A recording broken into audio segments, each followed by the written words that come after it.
Hello friends, this is the second part of linear equation in two variables, important for class 9th student. In this part we will discuss some real life problems. Okay, if you like my video, do subscribe my channel and press the like button. Now see, linear equation का use हम real life में कैसे करते हैं, means how we will make the equations and how we will solve it, we will see in this section. Okay, so one question is, अगर मेरे पास 30 pencil और 4 notebooks का कॉस्ट 300 रुपीज़ दिया हुआ है, ठीक है, तो हमें एक पेंसिल और एक नोटबुक का कॉस्ट निकालना है. मैंने पिछली वीडियो में आपको समझाया था कि लीनियर इक्वेशंस अगर टू वेरिएबल्स में हो तो उसका अजम्पशन से बहुत सारे सॉल्यूशंस हो सकते हैं. तो इसमें भी अजम्पशन करके हम बहुत सारे सॉल्यूशन फाइंड कर सकते हैं.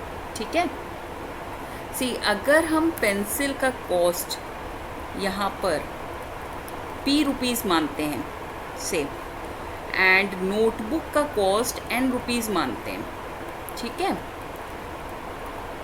ये टू वेरिएबल्स में है और हमें टू वेरिएबल्स दिए हुए हैं, पेंसिल एंड नोटबुक. ठीक है, तो पर pencil cost of one pencil and cost of one notebook. So given condition है हमारे पास 30 पेंसिल और 4 नोटबुक और मतलब प्लस. ओके, 4 नोटबुक का कॉस्ट 300 है. एक मैं आपको शॉर्ट वो बता रही हूँ मेथड की इक्वेशन कैसे कंस्ट्रक्ट करते हैं. सी, 30 पेंसिल का कॉस्ट, तो एक पेंसिल का अगर p रुपीज़ है, ठीक है, तो 30 पेंसिल का कितना होगा, 30 इंटू p. ओके, अब एक नोटबुक का कॉस्ट कितना है, n रुपीज़. सो 4 नोटबुक का कॉस्ट कितना होगा, 4n रुपीज़. अंडरस्टूड. अब इज़ आप हमेशा समझो इज़ इक्वल टू लिखा हुआ है इन मैथ्स टर्म, ठीक है, एंड का मतलब प्लस. ठीक है, तो जिससे आपको ना प्रॉब्लम नहीं होगी इक्वेशन कंस्ट्रक्ट करने में. नाउ 30 पेंसिल्स एंड मतलब plus 4 notebook is means is equal to 300 rupees. Okay, this is the linear equation in two variables for pencil and notebook. Understood. Now अब इसका अगर सोल्यूशन फाइंड करना है तो एक तो हम क्या ले सकते हैं, p की वैल्यू फॉर एग्जांपल 0 ले लिया मैंने, तो n की वैल्यू कैसे फाइंड करेंगे, वी विल पुट p की value in the equation and we will find the value of n by solving the given linear equation. So 0 plus 4n is equals to 300. Now 4n will be equal to 300 means n is equals to 300 divided by 4, which is equal to 75 rupees. Understood. Now second method हम क्या assume कर सकते हैं, p को अगर हम p को मान लो 20 अगर ले लेते हैं, नहीं 20 नहीं ले सकते, सॉरी, अगर हम 5 ले लेते हैं, ओके, 5 रुपीज़ ले लें, ठीक है, पेंसिल की cost 5 rupees, then 30 into 5 plus 4n is equals to 300. Again 4n is equals to 300 minus 150, so 4n will be equal to 150. n is equal to 4 into 3, sorry, 150 divided by 4, and if you solve this fraction you will get 4 into 3 12, 4 into 7 28, and 4 into 5 20, means 37.5 rupees. In this way you will put many different values of p or n and find the value of remaining variable. Okay, this is clear.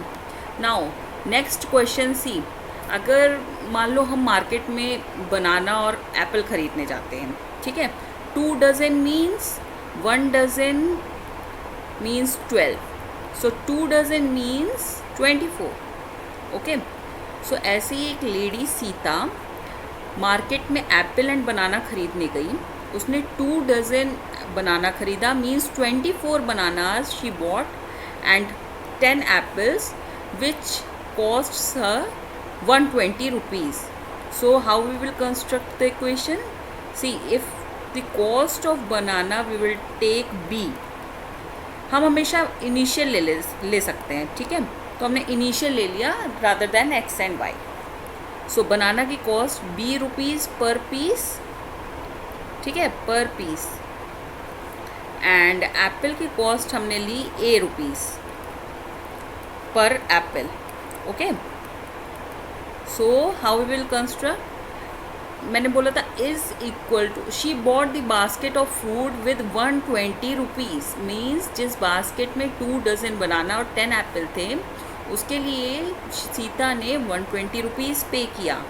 So how we will write? 24b प्लस 10a is equals to 120 rupees. Now we will solve this equation with the similar method we had used in previous question, and we will find the value of b and a for different value, for different assumption. So if we assume b is equals to 1, b is equals to 2 rupees, say, okay, so what will we get? 24 into 2 plus 10a is equals to 120. Now 48 plus 10a is equals to 120. 10a will be equal to 120 minus 48, which is equal to 72. Means apple ka cost will be 72 upon 10 rupees. Now we will change it into decimal. We will get 7.2 rupees. Means 7 rupees 20 paise. Okay, from this value we are able to find the cost of an apple by assuming the cost of banana is 2 rupees. Understood? So now next question. अब अगर एक family है जिसमें एक father है and एक daughter है, and father की एज जो है वो ट्वाइस है डॉटर की एज. पहले हम अज्यूम करेंगे कि फादर की एज भी F years, age will always be in years, so we will write the unit of each and every and assumption. Okay, and daughter age be d years. So from first equation we can write it as f is equals to 2d. Twice means multiplication. Okay, अगर thrice होता तो 3 से multiplication करते. Okay, 4 times, 5 times and so on. Okay, so twice means 3 into age of daughter. So one linear equation is this: f minus 2d is equals to 0. So you will solve for different values of f and d for this equation. Now in this question one more equation you will be able to make, because second condition is also given. 4 years hence means आज से 4 साल के बाद. अगर आज से 4 साल की बात किया मीन्स दोनों की एज 4 साल के बाद बढ़ जाएगी. ओके, अगर आज आपकी एज 12 ईयर्स है तो आज से 4 ईयर्स बाद आपकी एज 16 हो जाएगी. मीन्स आपने 4 ईयर्स प्लस किया. So father age will be और any helping verb will give you equal to sign. Okay, understood? So 10 more means plus, more than the age of his daughter. So father की as, obvious सी बात है कि father की as daughter की as से बड़ी होगी. तो 4 साल बाद फादर की एज डॉटर की एज से 10 साल ज़्यादा होगी. So we can write it age f equal to d plus 14 minus 4. So second equation is d plus 10. Means second equation you get it, sorry, f minus 10 is equals to d, or f minus d is equals to 10. This is one more linear equation. So in this case we had made 2 linear equation. One is this and another is this. But in your syllabus only we had done the solving of one linear equation, not two equations simultaneously. So by putting the value of f means by assuming the value of either of the variable, you can find the value of other variables. So that's all for today, and we will meet again with the next chapter in our next video. Thank you so much for watching my video. Do subscribe my channel.